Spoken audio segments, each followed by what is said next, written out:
Good morning, good afternoon, good evening from wherever you're listening to us from. I am here in the heart of the city of Nairobi, and I am honored to be at the offices of Ford Foundation with my guest, Margaret Mliwa, who is the Regional Director of Ford Foundation. We are doing this podcast as a precursor to the Leaders Gala and Ball that we are hosting on 2nd October. We would have loved to have Margaret join us, but unfortunately she won't be able. But still, her voice will be part of the conversations that we're having. So Margaret, you are welcome. I would like you to tell our listeners a bit about yourself. Something that we wouldn't know. For example, what food do you like eating? Wow. Well, thank you. Thank you very much, Jackie. I am Margaret Wabula. Mliwa, that means fighter. Yeah. And I fight my battles. Yeah. And that's something people don't think. I smile a lot. Yes, But I fight my battles very well. But when it comes to food, I love cassava. You're my soul sister. I love cassava too. Oh my goodness. I can't stop eating cassava. With added boiled, fried, cassava roasted in its own form. yes. And you have no idea, when I come to Uganda, I buy the roast and put in my bag and come with it right.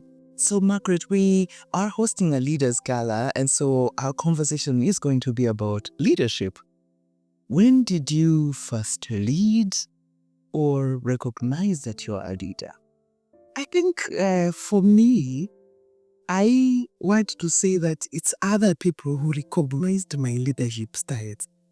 For instance, when I was in primary school, I don't know, for some strange reason, I was the head girl of my primary school. Fellow head girl, how are you? I was the head girl of Vengo Primary School in my year. So I wondered what people saw in me to give me that. And then I go to high school, secondary school. In my Form 4, my school didn't have A-levels. Yes. I also again became the head girl. And I wondered, what is it that people see me, that they keep giving me this wrong? And then I go for A-levels. I again become a head girl. And then I started wondering, what is it that people see in me that they feel I can lead? And for many years, because I'm the 8th born in my family, Yes. I thought when you are 8th born, Yes. you are Out of what? out of 12. Oh my goodness, that's big. Yeah. Of course, why I'm saying we are 12 from my mother, 2 are my nephews who are born, who are my age mates. Yeah. So I kept on asking myself, what is it that people see in me that they keep on choosing me as a leader? And interestingly, I love being at the back. So I always say my strength is in the kitchen. I want to cook, and allow others to serve.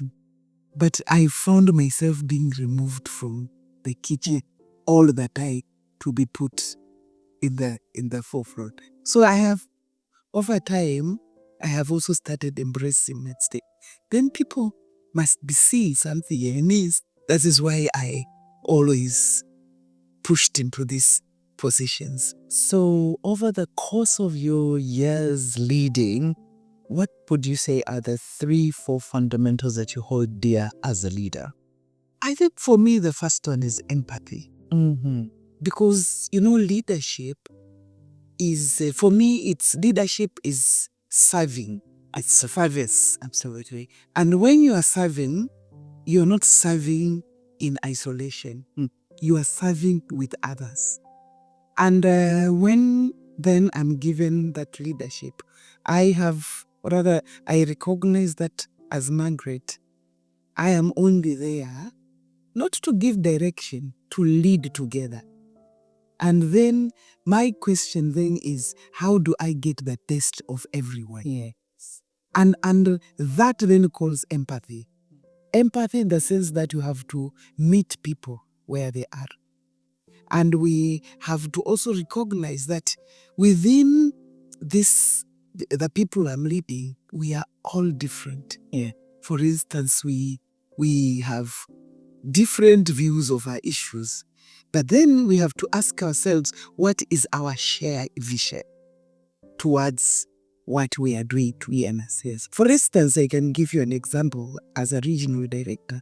My question then, with my team is, why are we here? And what are we doing? What we doing?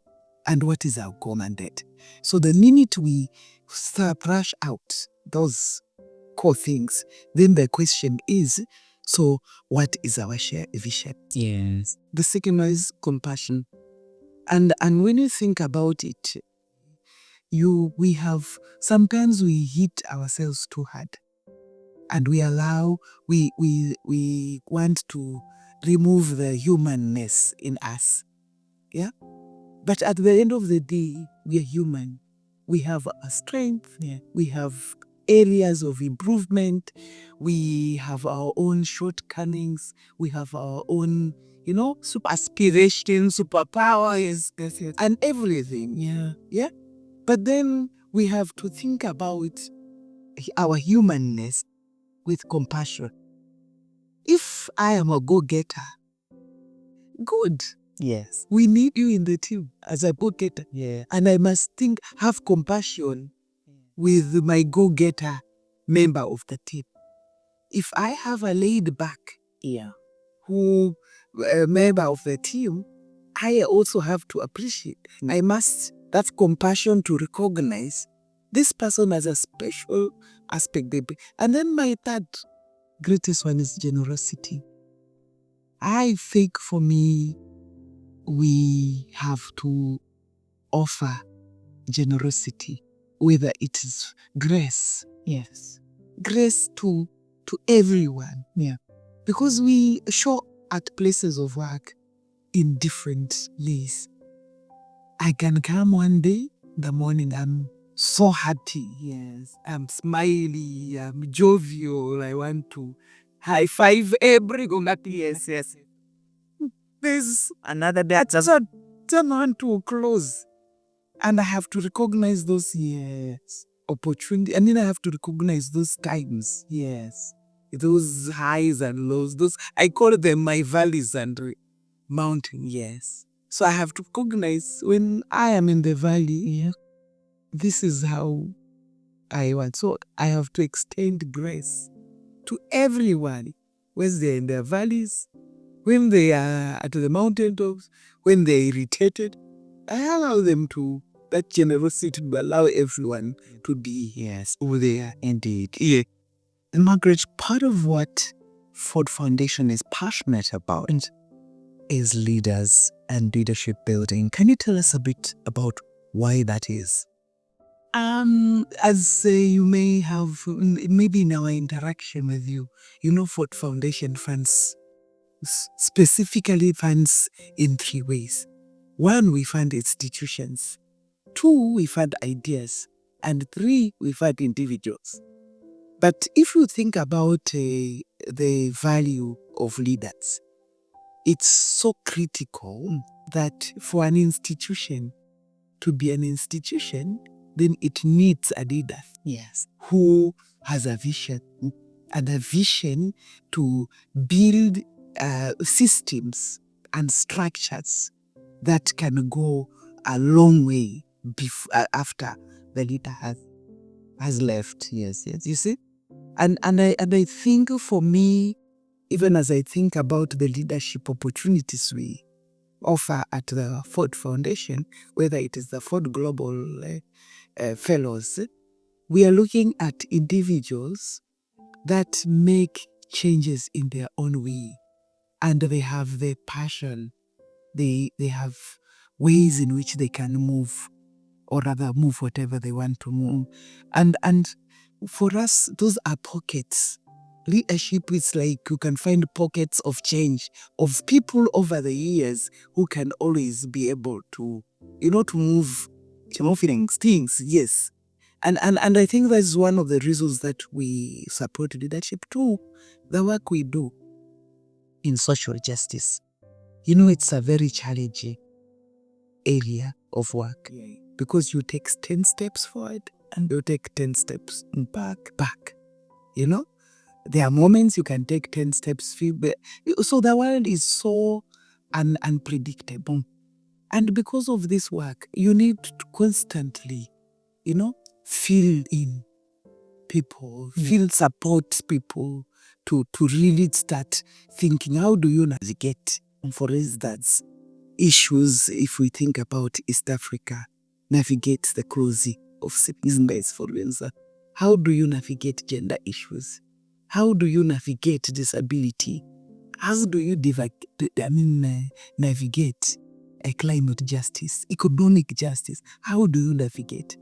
And for me, even as we think of leadership at Ford Foundation, we are thinking, how do we grow the people who are at the core of the work that we do to continue showing up with strength, to continue, supporting them to be who they are, and maybe helping them connect with other leaders that they can form a group or rather a cohort that they have people to look up to. Yes, Adelina. Okay, that's interesting. And I know you have attended the experience retreat by Sib Source here at Legacy. Can you tell us a bit about your experience? Wow. Jackie, I honestly want to say that was a life-changing moment for me. I want to say, when I came to the experience, I think I was at the lowest moment of my leadership journey. I was feeling like my fire in the belly. I was questioning a lot about whether I really am making any impact. I was just feeling like, well, maybe I'm not, I should just quit and look for something else, And then I come to the experience.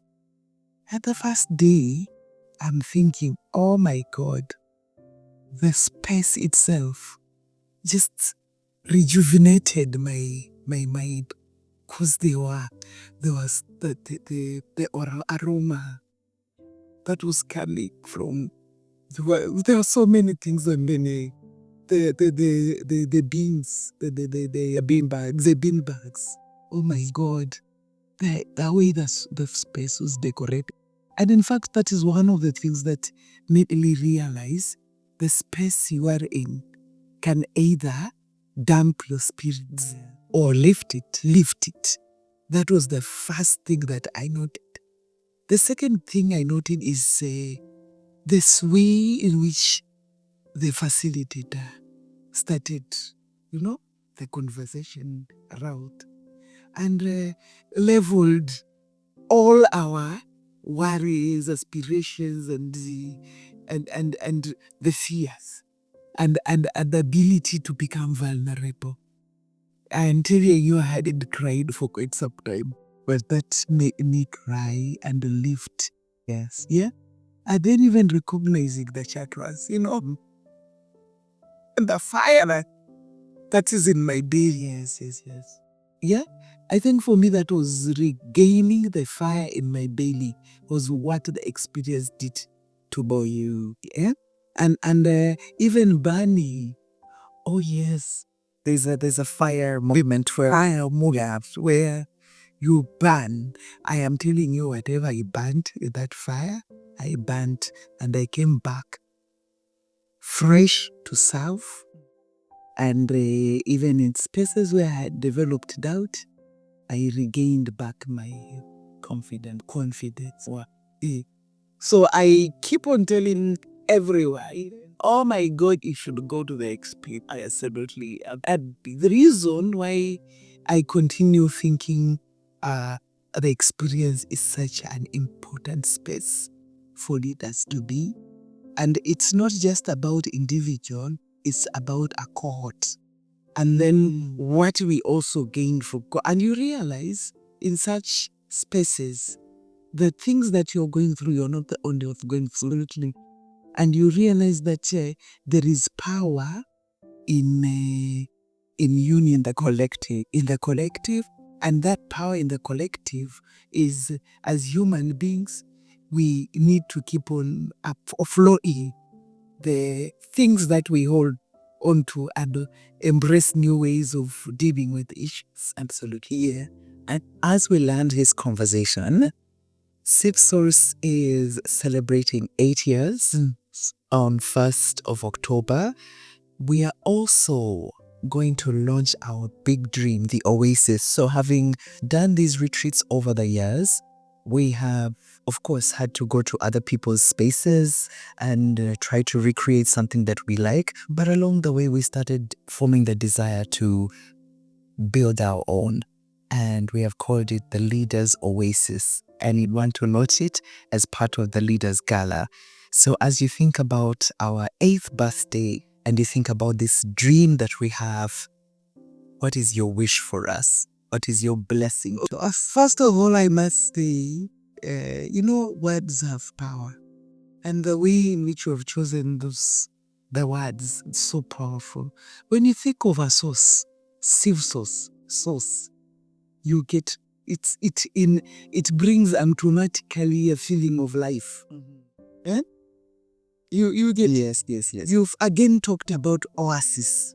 Oasis is also like, so you invoke feelings of existence, of life, of well-being, and for me, what I am wishing for SIPSOS is to continue rethinking leadership. Even as we think about leadership, there are moments we've taken leadership too much from the academia and gone into these are the principles of leadership. This is what. I think it's time that SIPSOS starts thinking about how do you embed indigenous leadership with even the modern leadership concepts. Yes. And look at leadership from a collective other than individual. Recently, I was reading somewhere about enterprise leadership. With the enterprise leadership, which really thinks about a horizontal type of leadership that doesn't elevate a vertical type of leadership. And my thinking was, even as maybe my thinking on leadership is, how do we, I'm a Christian, and for me the biblical principle of how can we embed more of others and less of us as leaders. So I hope as even you expand that you continuously challenge leaders, that there's more of others and less of us in the spaces that we occupy. Because that leadership really, it's bindi, it's mentally, it's coaching, it's holding hands, it's crying with people, it's laughing with your people. And when you fail, it's collective. We have failed. Yes. If you manage, and then we have won. It is not I. Yeah. So for me, I wanted to encourage us to move on to your 8th, 9th year and going forward, how do we embed the collectiveness of the Africanism in us? Because we are communal. Yes. Yeah. So that communal leadership, how do we... Thank you. Thank you so much, Margaret, for your kind words. We will miss you, but like I said, we will have your voice in the room. And we wish you well also of your leadership journey. And thank you for partnering with us and believing in our dream all these years. Thank you. I still have my partner who once in a while we check her. Because the student's accountability partner get the other experience. Oh wow, that's amazing. I am so glad to hear that. People, like Margaret said, if you have not attended the experience retreat, you're missing out on the experience. There's a lot like that. And I am telling you, this is a place to be. Amen. Thank you so much, Mark. Thank you for your time. Our listeners, thank you too for your time. Bye-bye.